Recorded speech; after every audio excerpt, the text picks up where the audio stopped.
Data means statistics. Every now and then, our stock market authorities and our stock exchange, they release some kind of statistics about the traders. Okay. That how many traders are conclusively making profit or making losses. Oh. And the data always varies that 80-90% traders are always making losses. That's how it is. Success ratio is around 10-15% always.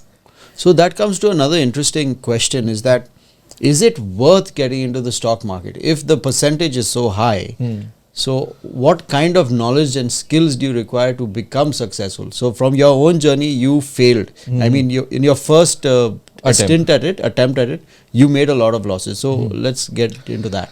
So I want to create one more episode into just statistics. Okay. Because I can very well still defend that statistics, because our stock market authorities actually argue that only 10% traders are profitable or only 15%. But let's focus on the world outside of the stock market. Let's say you want to become a very successful engineer. Let's say people are giving exam for government sectors. Or let's say you are competing for UPSC or anywhere somebody is working in any world and they are targeting to become a top surgeon, right? Top athlete in football or cricket or swimming, anywhere. The success ratio in those top fields are actually less than 10%.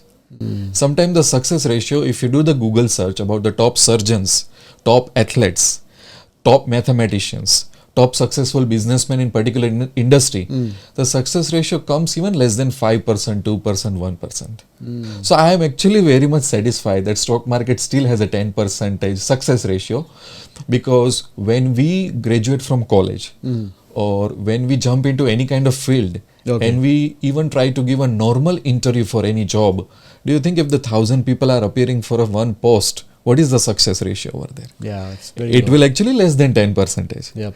So people have too much problem and they have an argument that I don't want to jump into stock market because look at this, authorities themselves are telling that success ratio is just 10%. But if you compare it to other fields, then success ratio is still high. And imagine if you are able to figure out in the stock market, there is no limitation about how much wealth you are able to build up. Yeah. So I think I can very well justify this and I can guide people in correct way that this success ratio is still high and I don't have any complaints about that. That's excellent.